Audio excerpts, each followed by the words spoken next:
The reunion I was never meant to attend. My name is Margaret, Maggie Harlan. I'm 68 years old, and for the last 7 years of my life, I believed that if I just gave enough money, time, forgiveness, everything, my family would finally see me as more than a walking checkbook. I was wrong, and thank God I finally realized it before it was too late. It started after my husband Tom passed from a sudden heart attack in 2015. He left me comfortable, not rich, but secure. A paid-off house in suburban Ohio, a decent 401k, Social Security, and his life insurance payout of $320,000. I invested most of it conservatively and promised myself I'd live quietly, maybe travel a little, visit the grandkids often. Instead, I became the family ATM with a grandma sticker on it. My daughter, Jessica, 38 now, and her husband, Ryan, live in San Diego. They have 4 kids, twins Emma and Ethan, 12, little Sophie, 8, and baby Noah, 4. Jessica always said California was so expensive, and I believed her, so I started helping. First, it was small. $200 here for school supplies, $500 there when the car needed brakes. Then it grew.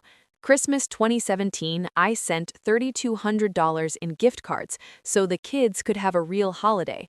Thanksgiving 2018, I flew them all out to Ohio, plane tickets $4,800 round trip, and cooked for 12 people because Ryan's parents couldn't make it. I thought I was creating memories. By 2019, I was paying for their annual family cabin week in Big Bear Lake every summer. The cabin rental was $4,200 for 7 nights. I Venmoed it directly to the owner each June like clockwork. Jessica would post beautiful photos, kids on the dock, s'mores by the fire, Ryan grilling steaks. Captions always read, "Grateful for family time," or "Making memories that last." Never once did a photo include me. I told myself it was because I didn't like flying anymore, or because someone had to stay home with the dog. We didn't have a dog after Tom died, but I used that excuse. I also covered extras, $1,800 for Emma's braces, $2,200 for Ethan's travel soccer team fees and uniforms, $900 for Sophie's dance classes, $1,400 for Noah's speech therapy when he was delayed. Birthday parties, Easter baskets, back-to-school shopping hauls. I probably sent another $12,000 to $15,000 over the years in smaller chunks. I kept a simple spreadsheet on my laptop because I'm old school like that. Total between 2016 and early 2024, $47,300 exactly, not including the times I forgot to ask for repayment on smaller loans. Every December, Jessica would call crying, "Mom, Christmas is so stressful with the kids wanting everything. Ryan's bonus didn't come through again. I'd transfer $2,000 to $3,000 and feel like a hero." She'd text back heart emojis and "You're the best mom ever." Then came July 2024. I was scrolling Facebook on a quiet Saturday morning, drinking my second cup of coffee when I saw it. A photo album titled Harlan Family Reunion 2024, Big Bear Lake, posted by Jessica. 37 photos. Kids jumping off the dock, Ryan with his arm around his parents, Jessica's sister-in-law, Ryan's sister, holding Sophie on her lap. A big group shot around the fire pit. Everyone smiling, champagne glasses raised. Caption, "Nothing beats time with the core family. So much love this week." Core family. I wasn't in a single picture. My hands started shaking so badly I almost dropped the phone. I zoomed in on every photo, hoping maybe I'd been cropped out by accident or hiding in the background. Nothing. Not even a mention in the comments. Ryan's mom had written, "Best week ever with our beautiful grandchildren." No one tagged me. No one said, "Wish Grandma Maggie could have been here." I sat there for 20 minutes staring at the screen until the coffee went cold. That evening, I called Jessica. It rang 4 times before she picked up. Background noise, kids laughing, water splashing. They were still at the cabin. "Hi, Mom. Everything okay?" I tried to keep my voice steady. "Jess, I saw the reunion photos. It looks beautiful. When was this?" "Oh, last week. We decided spur of the moment. Super low-key, just immediate family. Immediate family, I repeated slowly. So Ryan's parents, his sister, her kids, but not me? Silence. Then a small laugh, the kind she uses when she's uncomfortable. Mom, don't make it weird. We kept it small so there wouldn't be drama. You know how you get sometimes with the grandkids' schedules and everything. We just wanted relaxed vibes. Relaxed vibes. The woman who had paid for every single one of those relaxed vibe vacations wasn't invited because I might create drama? I swallowed hard. I paid for the cabin again this year, $4,200, same as always. Yeah, thank you so much. It was perfect. The kids had the best time. Another pause. Jess, why wasn't I invited? She sighed like I was being unreasonable. Mom, it was a core family thing. We love you, but sometimes it's easier without extra people. No offense. Extra people. I was extra. I ended the call politely, said I had to go, and then I cried for the first time in years. Not quiet tears, the ugly, gasping kind. Because in that moment, I finally saw it. 7 years of me pouring money into their life, and I was still extra. A week later, the Venmo request came. Jessica, hey mom, the cabin owner is charging us a $3,800 damage deposit hold because Ethan accidentally broke a lamp and Sophie drew on the wall with marker. Can you send it? We'll pay you back when Ryan gets his commission check. I stared at the message for a long time. Then I typed back, I only pay for reunions where I'm considered core family. Sent. No emojis, no love you. Just that. The phone rang 30 seconds later. Mom, what is that supposed to mean? Jessica's voice was sharp now.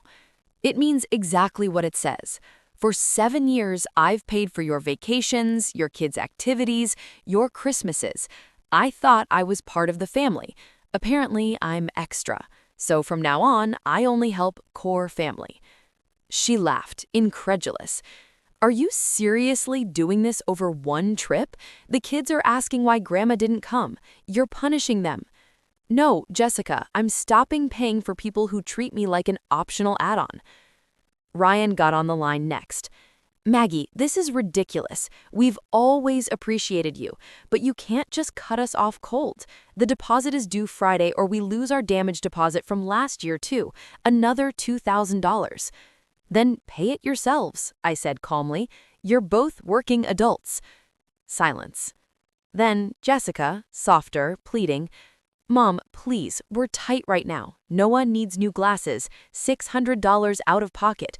Sophie's dance recital costumes are due. Just this once? I hung up. For the first time in 7 years, I didn't feel guilty. I felt clear. The texts kept coming for 3 days. Mom, this isn't fair to the grandkids. You're overreacting to one photo album. We never meant to hurt you. Can we at least talk like adults? I didn't respond. On day 4, a Facebook post from Jessica appeared in my feed. I hadn't unfollowed yet. Some people think money buys love. When you stop paying, you see who really cares. Feeling blessed to have real family around me. Broken-hearted, but will be okay. Subtle. Passive-aggressive. Classic. Comments poured in from her friends. You deserve better. Hugs, girl. Toxic parents are the worst. I blocked her on Facebook that night. 2 weeks later, the escalation began. A certified letter arrived from a San Diego family law attorney named Daniel Voss. It stated that Jessica and Ryan were deeply concerned about my sudden and erratic change in behavior, including withdrawal of long-standing financial support without explanation, emotional volatility, and possible early signs of cognitive impairment. They requested I submit to a voluntary neuropsychological evaluation at their expense, and if I refused, they would petition the court for a conservatorship/guardianship hearing to protect my assets and well-being. They attached a list of supporting documentation, screenshots of our last 18 months of Venmo transfers, conveniently cropped to exclude context, printouts of my aggressive text, "I only pay for reunions where I'm considered core family," a notarized affidavit from Ryan's mother claiming I had become increasingly paranoid and hostile toward the family. They wanted control of my finances temporarily until I received proper care. I sat at my kitchen table staring at those papers for an hour.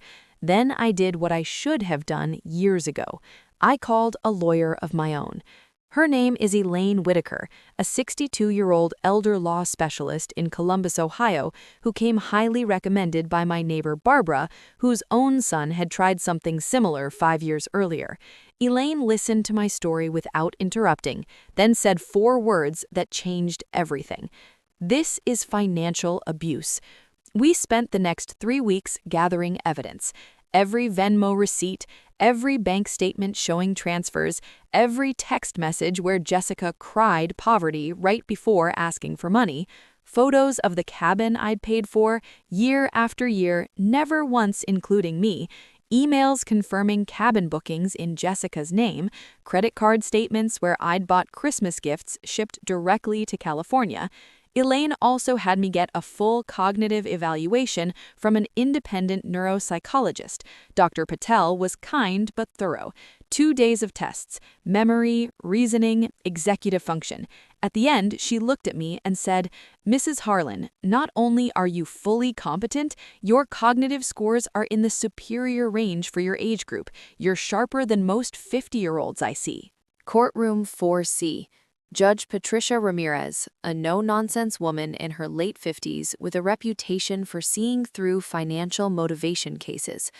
Jessica and Ryan sat on one side with Attorney Voss, looking appropriately concerned and grief-stricken. I sat with Elaine, calm, wearing the navy suit I'd bought myself for my 60th birthday, never worn until now. Their side went first.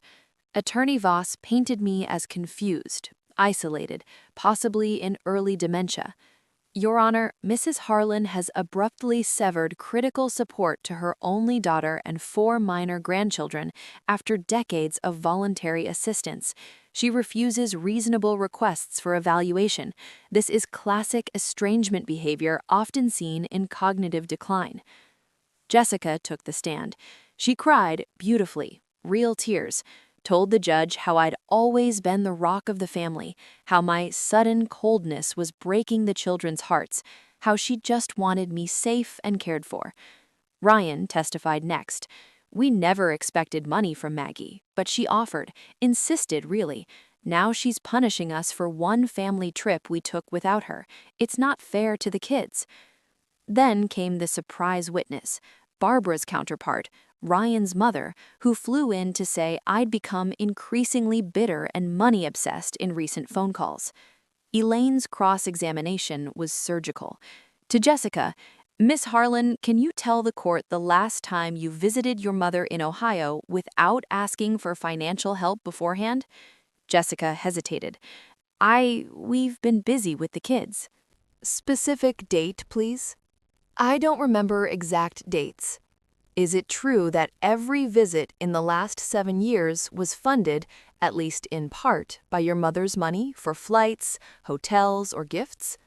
"Yes, but—" "And is it true you posted a public Facebook album of a core family reunion at a cabin your mother paid $4,200 to rent without inviting her or mentioning her?" "It was small. Answer yes or no." "Yes." Elaine turned to the judge. "No further questions." My turn. I walked to the stand without shaking. I told the truth, plain, no embellishment. I listed the $47,300. I showed photos of empty chairs at my Thanksgiving table while they partied at the cabin. I read texts where Jessica said, "You're the best mom ever," right after receiving money. Then the final question from Elaine. "Mrs. Harlan, why did you stop the financial support?" I looked straight at Jessica. "Because I finally understood that my money was welcome in their lives, but I was not. I was core when the cabin needed paying, but extra when the photos were taken. I only pay for family vacations where I'm considered family." The courtroom was silent. Judge Ramirez asked a few questions about my daily life, my friends, Barbara and the book club ladies, my finances, all in order. Then she recessed for deliberation. 2 hours later, she returned. After reviewing the evidence, the court finds no credible indication of cognitive impairment or inability to manage affairs. The petitioner's concerns appear motivated primarily by loss of financial support rather than genuine danger to the respondent. The petition for conservatorship is denied in full. Jessica gasped. Ryan's face went white. Outside the courthouse, Jessica tried one last time. "Mom, we can fix this. Come for Christmas. The kids miss you." I looked at her, really looked. I miss the family I thought I had too, but that family never existed. Goodbye, Jessica. I flew home the next day. I changed my will the following week, everything to charity, children's hospitals and animal shelters, with a small trust for the grandkids that they can only access at 30, administered by a neutral third party. I sold the big house, 2 many empty rooms, and bought a bright 2-bedroom condo in a 55-plus community in Sarasota, Florida. Pool, golf, art classes, weekly potlucks. Barbara came to visit last month. We laughed until we cried about how long it took us both to wake up. Jessica still sends occasional texts from new numbers. Birthdays, holidays. The kids ask about you. I don't answer anymore. Last week, I saw a new Facebook post from a mutual friend's share.